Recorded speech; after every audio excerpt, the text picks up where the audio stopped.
Olá, amigos, olá, amigas. Estamos iniciando a atividade desta segunda-feira.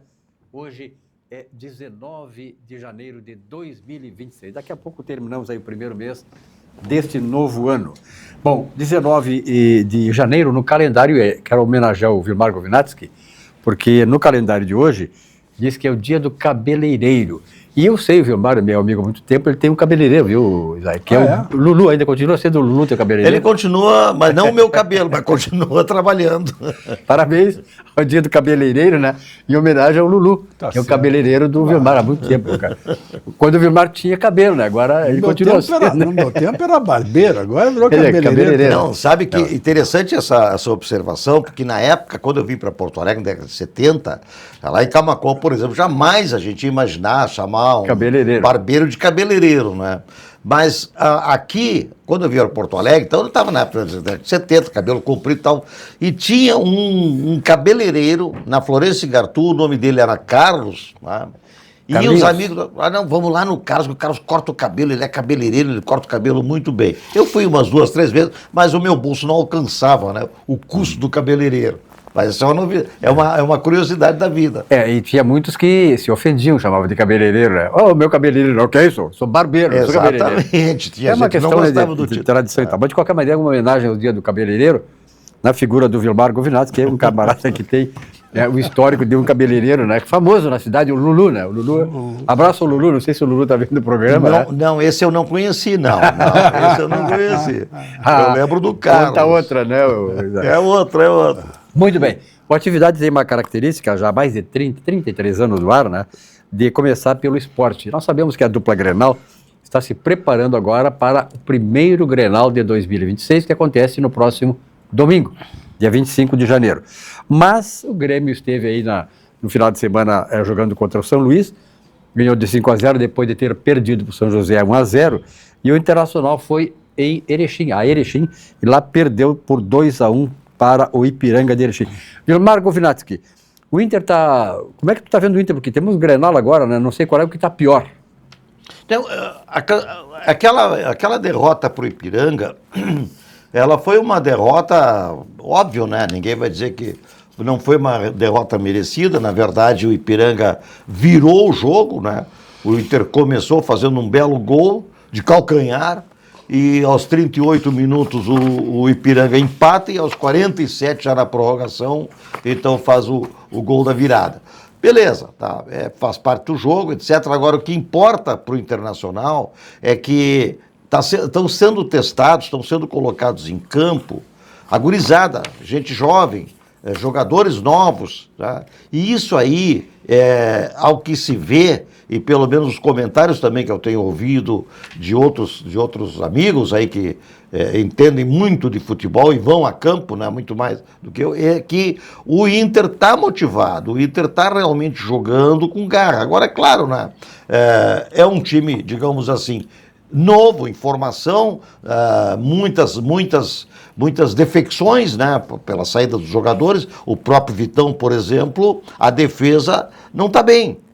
Por quê? Porque está faltando ali uma pessoa, um zagueiro do porte, né, da capacidade técnica. Saiu o Vitão, né? Saiu o Vitão, né? Deixou um buraco na defesa. Mas ainda assim, está indo bem, não dá para desmotivar. Eu acho que o que interessa é o seguinte, é que esse campeonato gaúcho, ele sirva tanto para o Grêmio quanto para o Internacional, que vamos lá disputar depois o Brasileirão, etc., né, como uma espécie de laboratório. Uhum. E é uma pena que é curto, porque no meu entendimento, já comentei isso aqui antes, deveria ser mais longo, deveriam haver mais times. Por exemplo, só para citar, são apenas 12 times que estão jogando. Do Rio Grande do Sul. Do Rio Grande do Sul, do Campeonato Gaúcho. 12. Aí tu tira Porto Alegre, que são a dupla Grenal, são 2.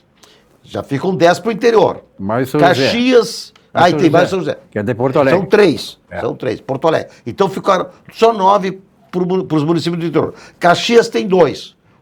O Juventude e o Caxias. Tá? Eu acho que lá em Santa Cruz é o Avenida e o Santa Cruz. Tá?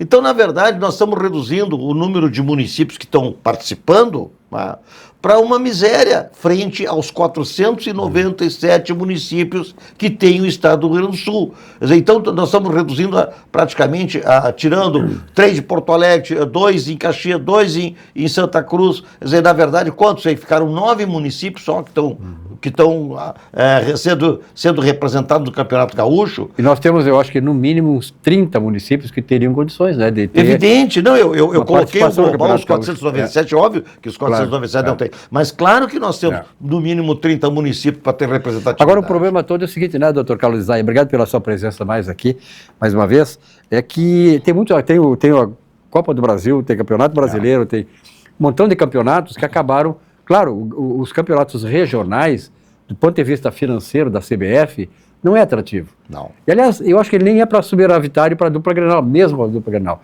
Mas, de qualquer maneira, a questão da tradição, né? Nós começamos aqui e tal. E eu acho uma pena que municípios como a minha terra, o Uruguai, tem times bons de futebol lá. Já teve representação boa. Santana do Livramento.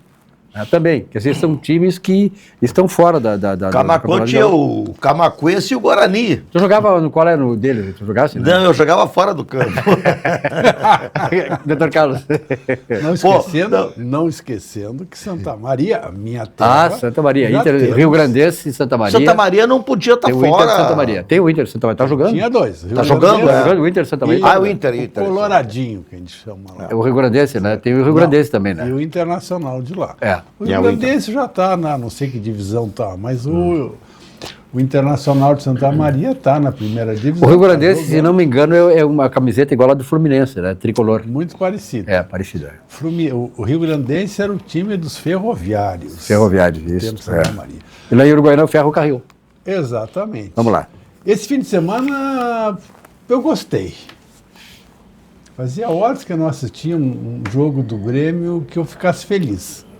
Não pelos 5-0, porque eu vejo 2 novos contratados, um jogando no primeiro tempo, que era o TT, e outro jogando no segundo, que era Namorado.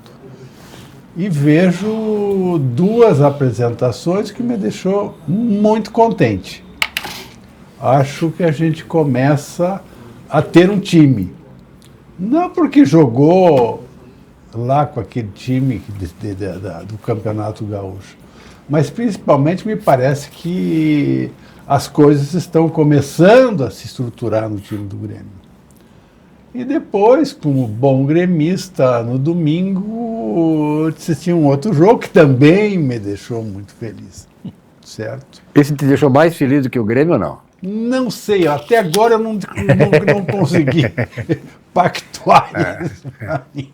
Mas, de qualquer forma, eu acho que, claro que o Campeonato Gaúcho não serve para a gente tirar muitas conclusões pelo que vem pela frente, tampouco o Grenal, porque esse Grenal vai ser meio xoxo, certo? Mas a partir de quarta-feira da semana que vem, começa o Campeonato Brasileiro. Então nós vamos começar a sentir melhor como estão os nossos times, tanto o Grêmio como o Internacional. Na verdade, o Campeonato Gaúcho, né, ele é apenas digamos assim, uma preliminar, né, que dá para fazer os ajustes, tanto é que a dupla Grenal não está jogando com os titulares, que eu acho um erro, né, porque justamente deveria treinar o time titular, porque senão, aí depois os caras alegam que não tiveram tempo de treinar o time titular. Olha, põe lá no Campeonato Gaúcho. É que eles não querem viajar de ônibus. Os caras não querem viajar de ônibus, exatamente, os graúdos, né? Então acabam prejudicando o time. Agora, os caras são empregados do clube. Eu acho que aí, bom, de qualquer maneira, decisões do clube de futebol não quero nem saber.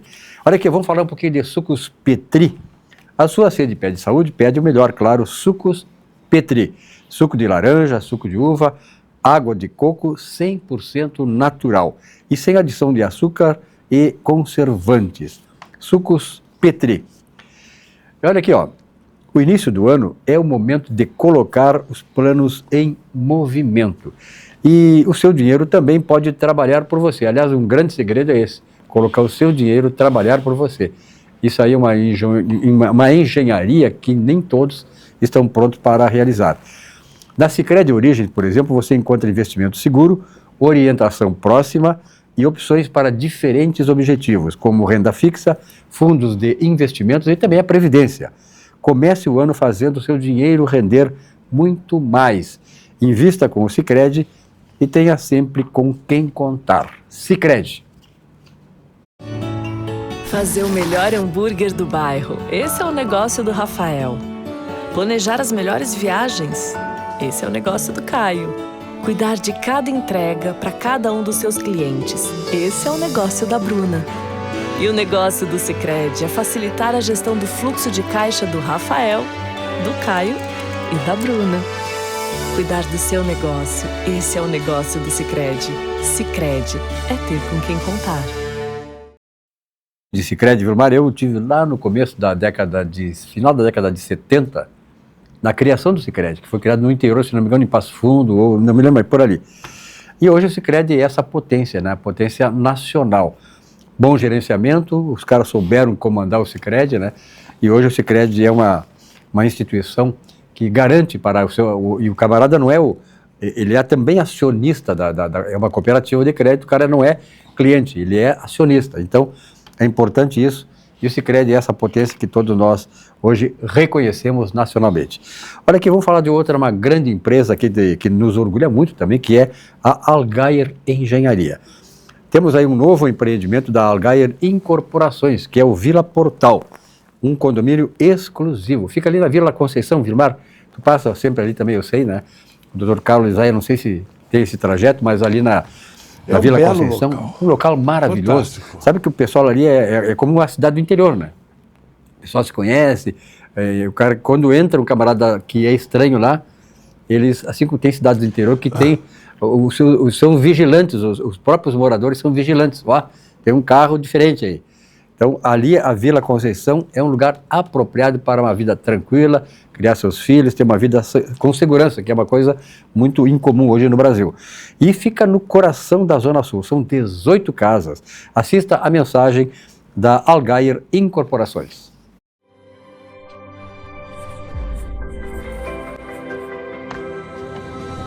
Vila Portal.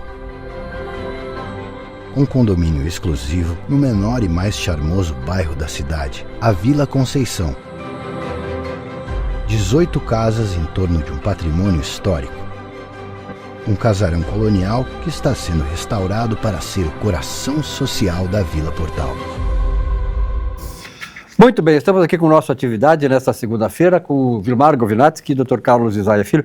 Vilmar, nós temos aí uma informação que nos vem lá do Paraguai. O Paraguai está atraindo mais de 200 empresas brasileiras e a atração dessas empresas pelo Paraguai é exatamente que elas estão sendo, digamos assim, escanteadas do Brasil, estão fugindo do Brasil.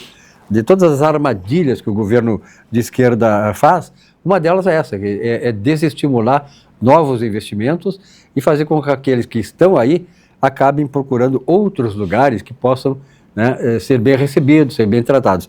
Mais de 200 empresas. Eu me lembro, né, Vilmar, que no tempo atrás, aí, não muito tempo atrás, o Paraguai era um país que nós ríamos do Paraguai. O Paraguai era chinelão.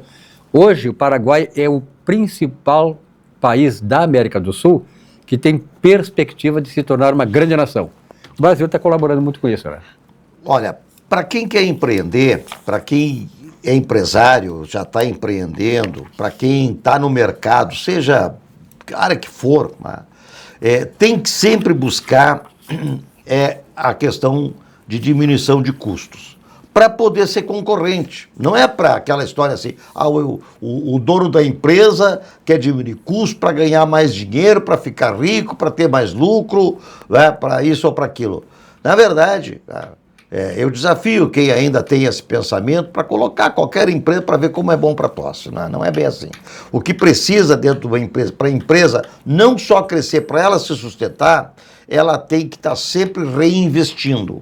E mais do que isso, quanto mais modernizaram os tempos e quanto mais os produtos ficaram, digamos assim, mais complexos, né, para atender a própria clientela, a exigência da clientela, tem que reinvestir em tecnologia, tem que reinvestir em capital humano, né, e tem que reinvestir naturalmente também no próprio parque tecnológico. Aí, dentro de um país, eu não vou nem falar do Brasil, vou falar de um país genérico qualquer, né, onde tu tens uma carga tributária gigantesca. A perspectiva dessa carga tributária não é minorar, é majorar. Onde tu tem uma situação em relação ao custo de pessoal violento, onde tu tem um valor do salário para o teu colaborador e aquele colaborador não recebe aquele valor que realmente tu deveria entregar para ele, porque ele também tem descontos no seu contra-cheque, e mais do que isso, aquele valor que o empregador está ali assinado na carteira, o salário bruto, como se chama, assinado na carteira do empregado, sobre esse também tem uma outra enorme pendência, né, de outros tributos, sejam previdenciários, sejam o que de ordem for, que chega a quase dobrar. Tá? Então, como é que o empreendedor ele vai ficar num país nessa situação? Ele vai buscar outros países. Já houve uma corrida anterior, tá? Primeiro aqui dentro do próprio Brasil, a guerra fiscal, que ainda existe até hoje, mas os tigres asiáticos atraíram milhares de empreendedores do mundo todo, justamente por quê? Minoração de custos. O reflexo se vê logo em seguida. Os produtos dos tigres asiáticos, Singapura, Taiwan, Japão, Coreia do Sul, e a própria China, chegaram aqui e começaram a chegar muito mais baratos. Hoje nós temos um cenário na América do Sul que se chama Paraguai. Paraguai tem uma carga tributária muito pequena, ínfima comparada com a carga tributária do Brasil, uma estabilidade também econômica e política também muito grande. Então é óbvio, né? O empreendedor, o que custa? Dá um pulinho, passa ali para o Paraguai e vai produzir lá. E pior, vai vender para nós. Né? Então toda aquela riqueza, todo aquele capital humano que poderia ser aproveitado recebendo salários aqui, fica chupando o dedo, porque, a não ser que se mude para o Paraguai, para ter emprego na empresa brasileira situada no Paraguai. E aí, doutor Carlos Zé? É interessante, né? Lembrar que há pouco tempo atrás, o Paraguai tinha um presidente que era um índio e que estava totalmente aniquilado. Bastou uma mudança de esquerda para a direita e se tem uma recuperação muito rápida. Observem que o que está acontecendo no Paraguai agora acontecia, questão de 10, 15 anos atrás, com o Uruguai. Se investia muito no Uruguai. Até que entrou o Mujica. De esquerda. E aí a coisa se foi. Passo seguinte, Argentina, que também teve uma recuperação com Milei extremamente rápida. E agora o Paraguai. Ora, o que se espera? Se espera que Peru siga o mesmo caminho, que o Chile comece a ter esse tipo de colocação, e nós vamos ver o quê? Nós vamos ver o Brasil totalmente isolado em todo esse contexto. E nesse isolamento, uma perda muito grande, como bem colocou o Govinasky agora. E o mais interessante, esse dia eu falava com o pessoal que trabalha, que são granjeiros e agropecuária e também principalmente a agricultura, a dificuldade que estão tendo em conseguir mão de obra. O pessoal prefere ficar em casa, não trabalhar. Ganhando Bolsa Família, assistencialismo. Eu trabalho, mas com um detalhe, eu não quero minha carteira assinada. O que não dá nenhuma segurança ao empregador, certo? E é uma irregularidade para o empregador também. Exatamente. A mesma questão a respeito do Vale Desemprego. O pessoal que é despedido hoje quer voltar a trabalhar, mas sem carteira por 6 meses, para ter direito a isso. E o empregador corre esse risco se colocar. Então, as coisas aqui estão muito difíceis. E não é de admirar que as grandes empresas, até as médias empresas, comecem a mudar de país. O que era antes, mudava de estado. Agora é mudança de país. É lamentável, né? Nós que achávamos que o Brasil, no governo Bolsonaro, que teve lá de 18 até o 22, o Brasil deu um grande salto. É só ver os números, né? Quer dizer, havia confiança na economia, havia liberdade econômica, houve um destrancamento do ponto de vista do assédio do Estado contra as empresas, do ponto de vista financeiro, do ponto de vista patrimonial, do ponto de vista tributário. Então o Brasil deu uma decolada aí, veio o governo seguinte, né? E agora se repetiu, e o Brasil está indo numa ladeira abaixo. E a gente lamenta, né, o Vilmar e o doutor Carlos Isaia, porque nós temos uma potencialidade extraordinária nesse país de ser o líder da América Latina, disparado. Mas cada vez mais o que nos embota todo esse potencial é exatamente a administração. É o Brasil optar exatamente por um espectro político que não quer o desenvolvimento, que não quer a prosperidade, mas quer a miséria, planta a miséria. Silvio, a maior prova da potencialidade que esses países latino-americanos têm é exatamente a rapidez com que ocorre uma transformação e um ganho muito grande para o país. É muito verdade, rápido. Mas nós sabemos que tem espectros políticos que querem exatamente a miséria, porque aí eles conseguem dominar, né? O Brasil, dentro do cenário geográfico... Geopolítico, né? Geopolítico, mas principalmente em relação ao cenário... A posição geográfica. Vamos falar demográfico, então, né? Que é a Sim, questão de relevo e tudo mais. O Brasil tem um sistema hídrico fabuloso. O Brasil tem terras cultiváveis absurdamente extensas. O Brasil tem florestas, tem todo tipo, qualquer coisa que plantar no Brasil cresce e dá frutos. Tá? O que não se... É aí que vai a parte triste da história, né? Por que se massacra tanto o empreendedorismo no Brasil? Qual é a finalidade? Porque o empreendedorismo no Brasil... é a máquina toda que move a economia, a máquina toda que faz com que o país decole. Então, a pluralidade que nós temos, a etnia, a pluralidade de etnia, nós temos assim, as pessoas trazendo da Itália a sua cultura, trazendo o seu conhecimento, trazendo da Alemanha, trazendo, inclusive, dos Países Baixos, tem muito holandês aqui, tem inclusive do Rio Grande do Sul, não é? Trazendo do Japão, tem japoneses aqui, trazendo tudo que é lugar, e nós não conseguimos decolar. Essa política, da aniquilação do empreendedorismo, é a pior coisa que tem para um país. O país que não tiver a sua própria, o seu próprio empreendedorismo, e depender de comprar de outros países, e depender só de exportar matéria-prima, e depender só de agropecuária, coisa do tipo, não vai adiante. É o setor que mais importa, o setor que mais interessa para o país é o setor secundário, aquela indústria de transformação, que vai produzir geração de riqueza, vai trazer divisas, e nós temos tudo isso. Então não dá para entender...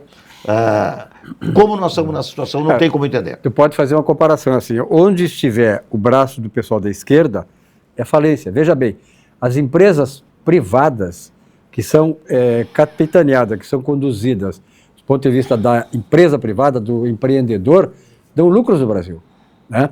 Agora, entra um governo, todas as estatais que no governo anterior do Bolsonaro deram lucro, estão dando o que agora? Prejuízo. Porque é a administração. A administração da esquerda é para prejudicar a sociedade.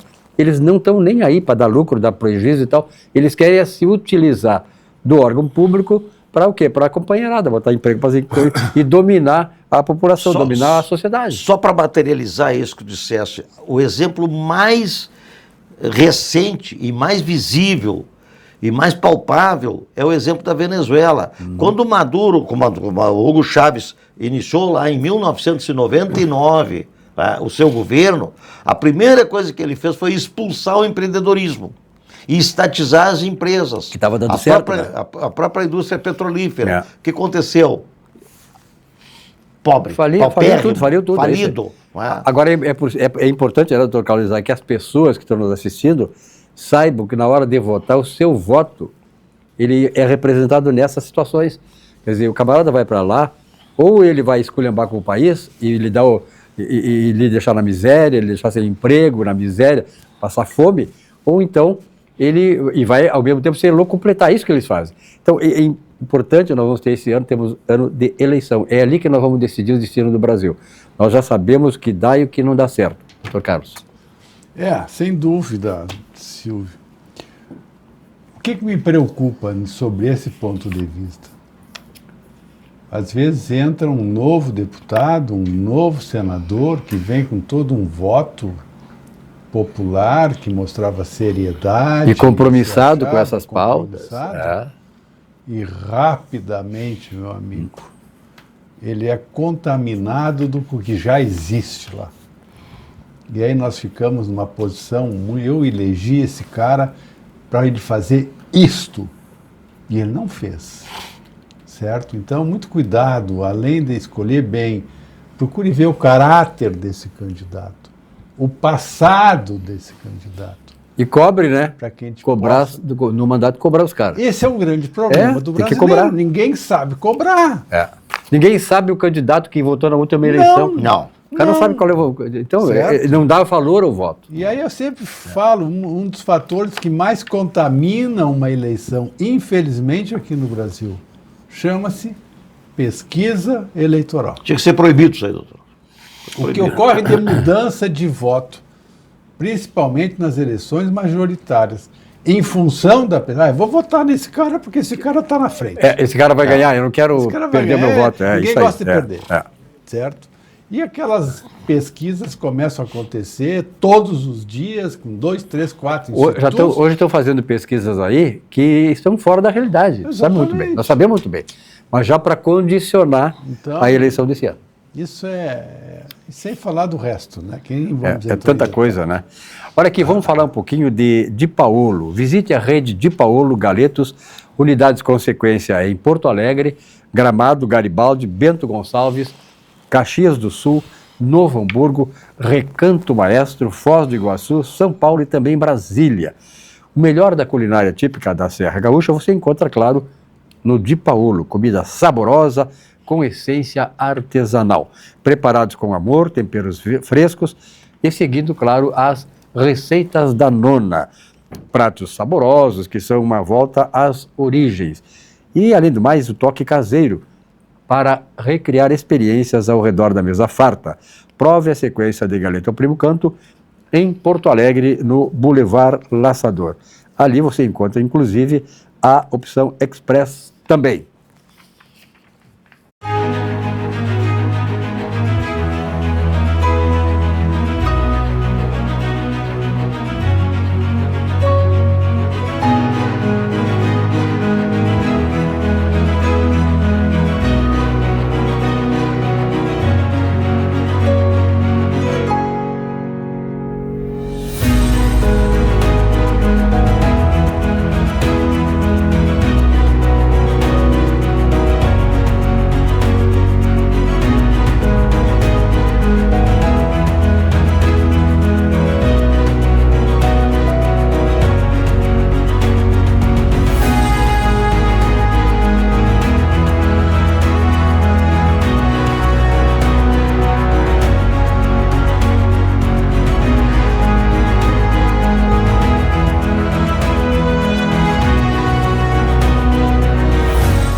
Não tem como não exagerar, não tem como colocar a gula em ação, né? Aliás, o Vilmar Govinato, que o Dr. Carlos aí, quando vai no Di Paolo, ele sempre sai daqui, ele conversa com o titular do programa aqui, né? O que ele faz? Uma olina no bolso. Não, ele que leva a olina? Ele leva. Então, todo dia eu até já estou combinando lá com... Então, olha que qualquer coisa... Combinando para deixar lá a minha olina reservada lá. É que ele não sabe que tem a olina flaconete. Tem que não, isso aí já é... Pode levar só o flaconete, não precisa levar o vidro inteiro. Não, mas ele já aproveita. Aproveita. Aproveitador, bárbaro. Então, olha que se você exagera, imagina com aqueles pratos maravilhosos lá no Di Paolo, você tem a olina que resolve o problema. Quer exagerar? Vai lá, leva a olina e pronto, resolve. Paulo Jeremias já vai reservar um cantinho lá para mim. Hoje eu vi um cartaz, uma propaganda do Di Paolo, e agora é Dipa. Adipa. Adipa, é. Digo uma dipa, né? Dipaona. Adipa, tá certo. Olha aqui, ó, Olina Essência de Vida. É um auxiliar digestivo indicado em casos de má digestão ou gula, como é o caso do Govinates, causado por excessos alimentares. Laboratório VESP, há mais de 100 anos, imagina, né? Mais de um século. O nosso... Paulo Jeremia. Exatamente. Então, olha aqui, ó. Pessoal, Olina resolve o problema que você tem, esse problema gástrico de alimentação, excesso alimentar, enfim. Bom, vamos conversar com o Dr. Carlos Isai, que nos traz aqui um assunto, que é um assunto importante, que diz respeito à saúde, que é a diabetes. É a diabetes, né? Ou não é o diabetes? É a diabetes ou o diabetes? Tem gente que fala o diabetes. Bom, a diabetes é uma doença de grande incidência no Brasil. E realmente é, porque a gente vê em qualquer lugar, todo mundo tem problema.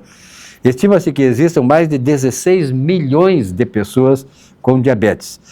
Dr. Carlos, aí, em primeiro lugar, o que é a diabetes e qual é a diferença entre a diabetes tipo 1 para a diabetes tipo 2? Bem, diabetes, em primeiro lugar, é a incapacidade permanente ou temporária. Quando se fala em temporário, está falando de diabetes tipo 2, que normalmente aparece lá para os 45, 50 anos, que está muito ligada a hábito de vida, falta de exercício, alimentação. E a diabetes tipo 1, que é aquela que existe uma incapacidade do pâncreas, certo? De fazer toda a síntese e também o cuidado do organismo em função principalmente da glicose, ou açúcar. O pessoal diz que diabetes é a doença do açúcar. Não. É a doença do açúcar e principalmente do carboidrato, que organicamente, na síntese, transforma, certo, o carboidrato em açúcar. Então, os diabéticos têm que ter sempre o cuidado de eliminar o açúcar, certo? E também de fazer com que diminua ao máximo o carboidrato. Eu sempre digo 3 brancos na alimentação: açúcar, farinha e pão branco, certo? Que são principalmente os grandes alimentos que levam a essa dificuldade. Na diabetes tipo 1, o indivíduo já nasce com resistência a células produtoras da insulina. Geralmente quem é portador de diabetes tipo 1 já nasce assim. E é aquela pessoa que tem que constantemente, durante toda a vida, fazer a administração da insulina para manter o seu nível de glicose baixo. A gente sempre diz que diabetes é uma doença silenciosa. Muitas vezes a pessoa não sente nada, não faz diagnóstico, e a diabetes vai trazendo uma série de prejuízos ao organismo, a parte cerebral, a parte renal, certo? A parte cardiológica e assim por diante. A tipo 2, então, é aquela que ocorre mais ligada à questão também da dificuldade da insulina, certo? Mas muito ligada à questão hábitos de vida, alimentação, falta de exercício e assim por diante.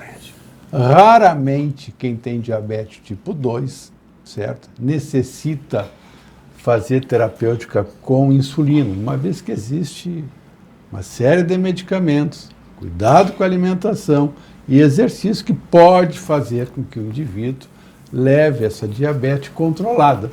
E a diabetes controlada é o quê? É a glicose baixa, abaixo de 100, que é o nível máximo, certo? E hoje existe uma facilidade maior da própria pessoa controlar seu nível de glicose através dos aparelhinhos que faz um piquezinho no dedo, tira uma gotinha e mede, e que possa fazer o seu controle direitinho. O que preocupa? Quais são os sintomas da diabetes tipo 2? Certo? O que a gente tem que cuidar? Primeiro, a questão, o indivíduo começa, de repente, a ter uma frequência urinária maior. Começa a urinar mais seguido, se estranha. Mais fome, mais sede, começa a perder peso, uma sensação de fraqueza, fadiga, às vezes acompanhado de náuseas ou até vômitos.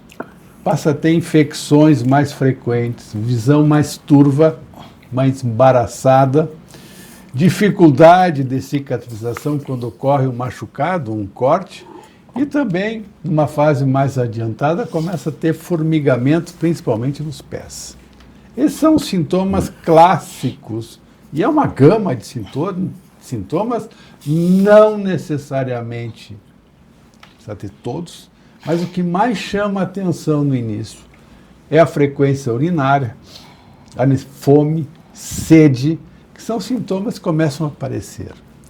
Ora, diabetes bem controlada não mata ninguém, certo? Basta que se tenha um bom controle e que se faça nas suas revisões, normalmente os clínicos, os cardiologistas, a maioria dos médicos, quando fazem as revisões, incluem 2 exames. A dosagem de glicose. Só que a dosagem de glicose feita hoje me dá a situação da glicose e da alimentação dos últimos 2, 3 dias, certo? E existe a hemoglobina glicada, que é um outro exame, que esse vai me mostrar a situação da glicose nos últimos 2 ou 3 meses, que é um exame de um valor muito maior. Mas é algo que tem que se pensar, principalmente quem tem mais de 50 anos, ou quem tem familiares, pais, mães, certo? Que eram portadores de diabetes tipo 2 ou diabetes tipo 1. E a diabetes, ela ataca a criança também? A tipo 1, sim. Tipo 1. Certo? A tipo 1, a pessoa já nasce com essa deficiência, ela é muito mais genética, certo? Que vai exigir, por não há produção de insulina, vai exigir que a pessoa trate durante toda a vida com insulina.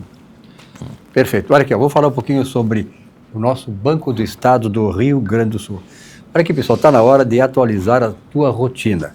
O aplicativo Banrisul chegou com tudo, moderno, fácil de usar e com tua vida financeira sempre num só lugar.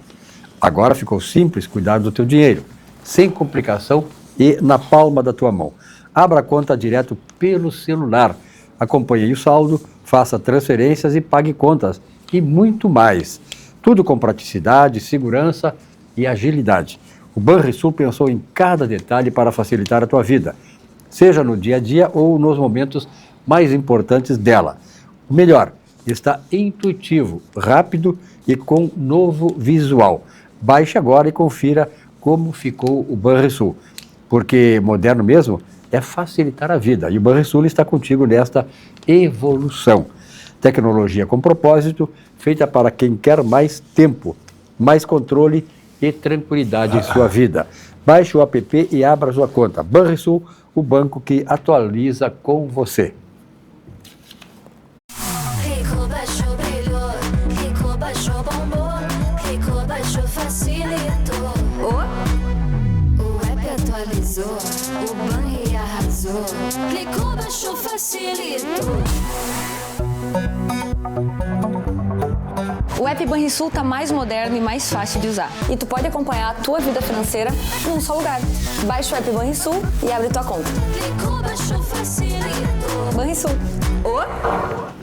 Comida boa não é só aqui, né? Os encantos e a gastronomia das terras portuguesas. Faça como o Vilmar. Aliás, o Vilmar, quando foi a Portugal, também ele... O Vilmar é um glutão mesmo, não é só aqui, é fora, né? Quando esteve em Portugal, ele estava me contando as comidas portuguesas. Bacalhau. Sobretudo Bacalhau, mas aí acompanhado de um fado. Bom, aí sim. Mas que tal? Esse é o cara.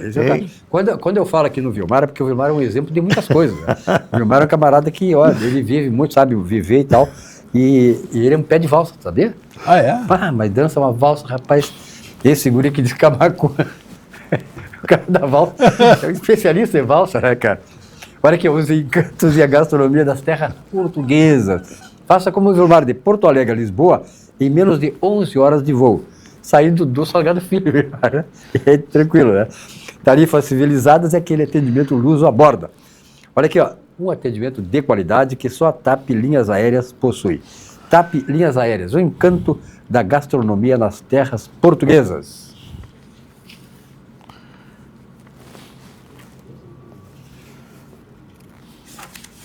Maravilha. Maravilha, então é isso aí, ó. Vamos ver agora o seguinte, pessoal. Vamos falar do supermercado Zafari. Aliás, eu tenho ido no Zafari, viu, Vilmar?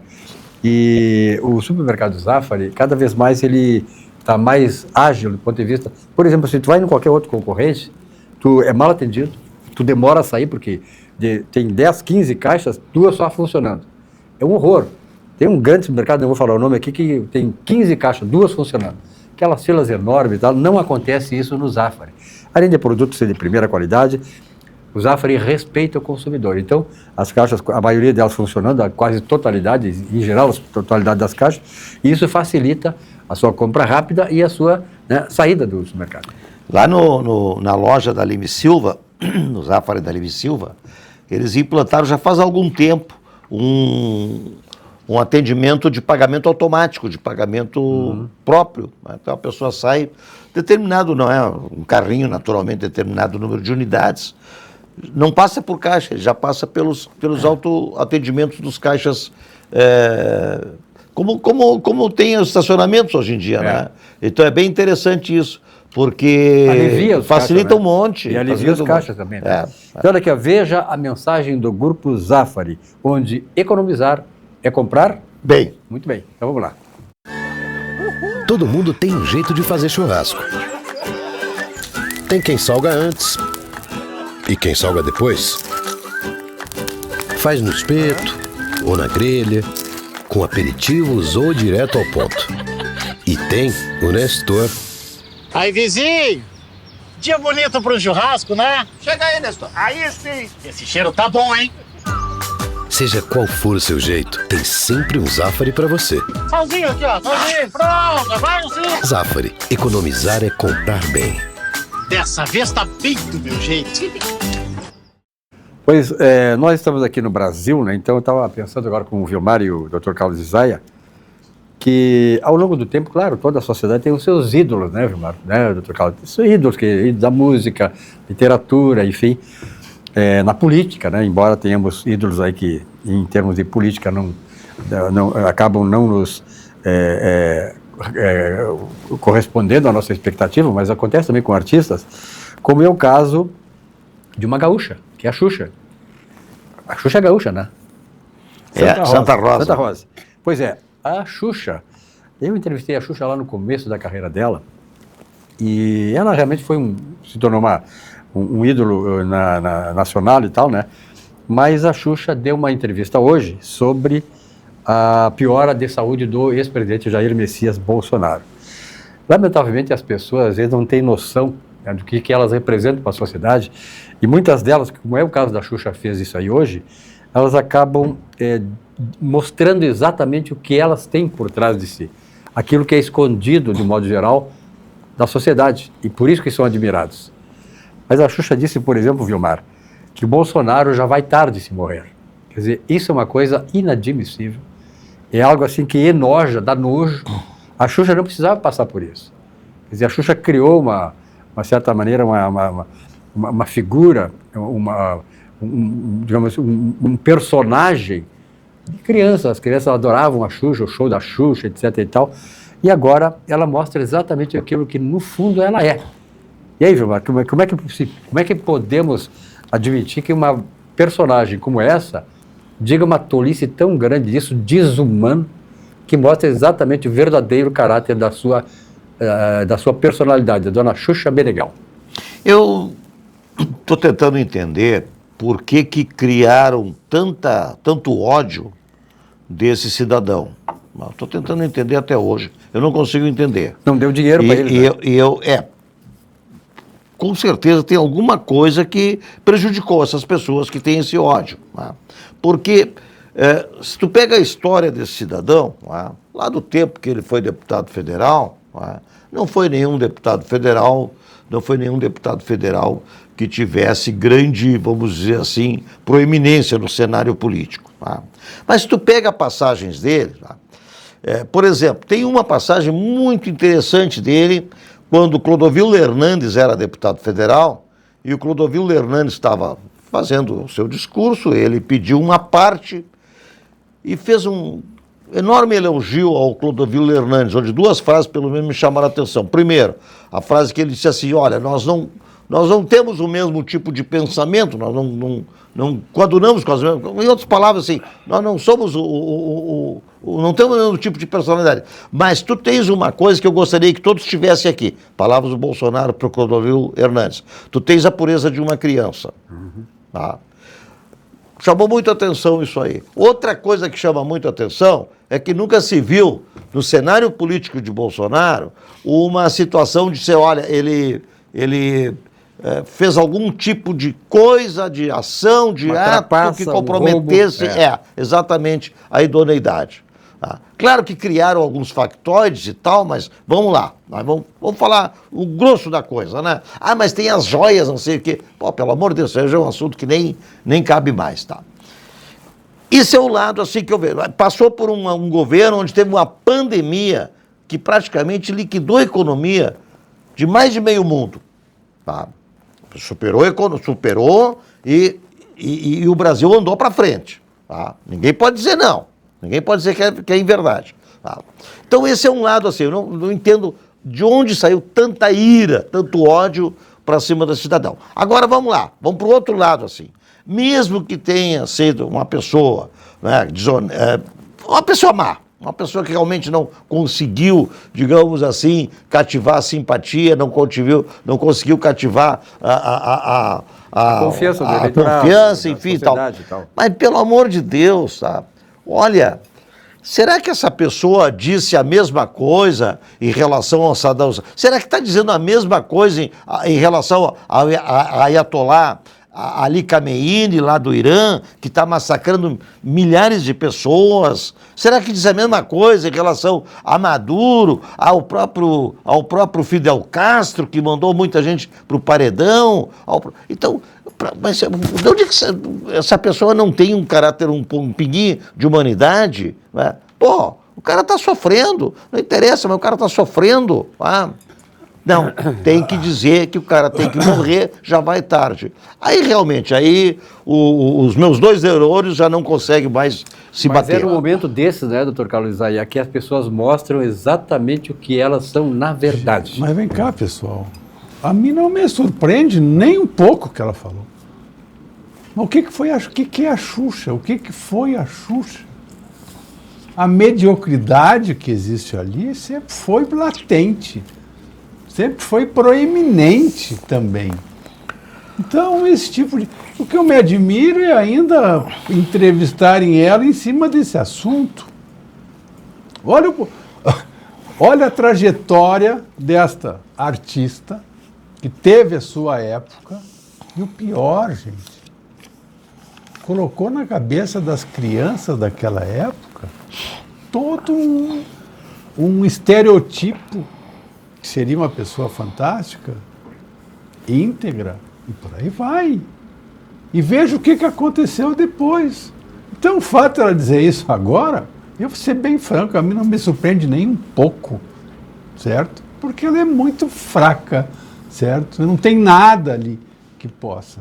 E vai mostrando no fundo, o que ela sempre foi, o que ela é. Não tem mais todo um aparato por trás de suporte, de produção e de tudo mais que sempre teve. E a pessoa começa a dizer exatamente o que ela é, está aí a resposta. Aí mostra o que realmente ela é, né? Na verdade, hoje a gente vê quem é a Xuxa Meneghel, ela está se desvestindo exatamente daquela capa que ela usa e mostra exatamente o caráter que ela tem. Sem dúvida. Então é isso aí. O Adam Smith, por exemplo, dizia uma frase que se aplica a ela. Vai ter que pagar por isso que está dizendo. Todos nós pagamos pelas nossas ações. O Adam Smith dizia o seguinte, viu, Mar? Misericórdia com os culpados é a mesma coisa que crueldade com os inocentes. Então eu achei que são coisas que a gente tem que pensar sobre essas questões que são levantadas aí. Por exemplo, a questão do Banco Master, nós não podemos deixar de falar do Banco Master, né? Está cada vez mais mostrando a quadrilha que dirige esse país. Quer dizer, todos os caras do governo atual estão implicados no Banco Master. Eu imagino, viu, mas se isso acontecesse no governo anterior, governo de Jair Messias Bolsonaro, que inventaram um montão de coisa para incriminar ele, não conseguiram nada, então inventaram as coisas. Imagina se isso, que é real, acontecesse e estivessem envolvidos todos, a partir do Bolsonaro, toda a turma do Bolsonaro. O pior é que realmente nós estamos nós estamos envolvidos numa enxovalhação tão grande, né, que hoje em dia não escapa mais nada. É o Banco Master, são os Correios quebrados, a própria Petrobras, estatais, né? a questão da Previdência, praticamente não escapa nada. Nós não sabemos se vem cá, o que está de bom aí, né? O que tem? O discurso do presidente, por exemplo, outro dia que chocou todo mundo. Pobre não pode estudar, pobre não nasceu para estudar, pobre nasceu para trabalhar. Pô, mas, meu Deus do céu, o que nós estamos deixando aí, né, de mensagem? Não sei. Isso é lamentável, né, vindo de uma pessoa que é o presidente da República, né? Seja o que for, e é a pior espécie que temos aí, mas de qualquer maneira o camarada representa a instituição, presidência da República. É um camarada que tinha que ter pelo menos um pouquinho de... Como ele não tem nenhum, eu acho 2 neurônios, então fica fácil de entender essas bobagens que esse cara diz. E aí, doutor Carlos? Mudando um pouquinho, causa muita preocupação no meio médico e na saúde em geral. 3 faculdades de medicina do Rio Grande do Sul tiraram nota insatisfatória nos exames de avaliação, o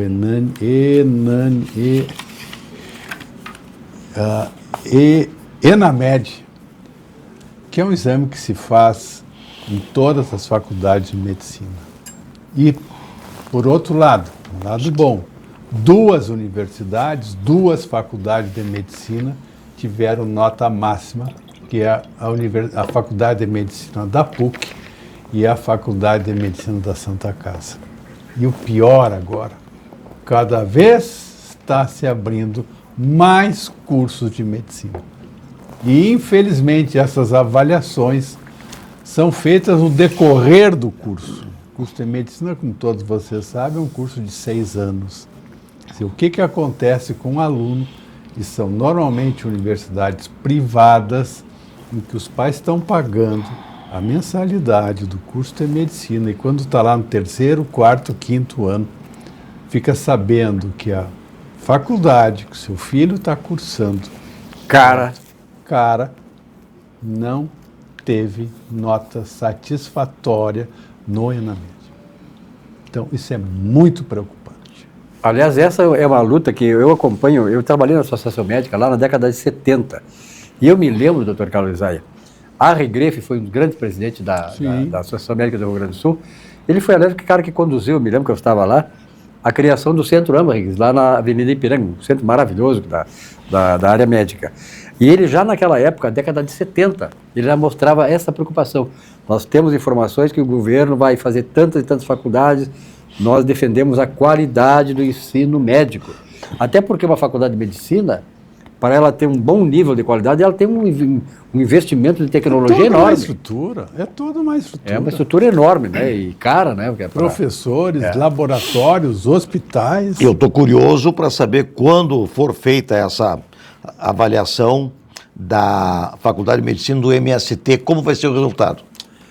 Brincadeira. Isso não vai ser avaliado. Não. Isso é uma patifaria que fazem. Olha o que estão fazendo no Brasil, eu não sei se nós vamos ter tempo, ao longo dos próximas 5 décadas, de recuperar o estrago, né? Gente, e neste ano nós estamos passando no Brasil. Essa faculdade do MST é um modelo de Cuba. É para quê? Revolucionário. Para ter médicos, e não se estranhe se desse curso de medicina não for de 4 ou 5 anos, para já ter profissionais médicos ajustados ao sistema. Perfeito. Doutor Carlos, obrigado pela sua presença aqui. Prazer. Alguma coisa mais, assim, frase? Não, eu acho que por hoje deu. Deu. Marco Vinati, obrigado pela tua presença. Alguma coisa mais? Uma ótima semana a todos. Então tá. A você, telespectador, muito obrigado pela audiência. Uma boa noite, um bom sono. Amanhã, um novo encontro com vocês. Até lá.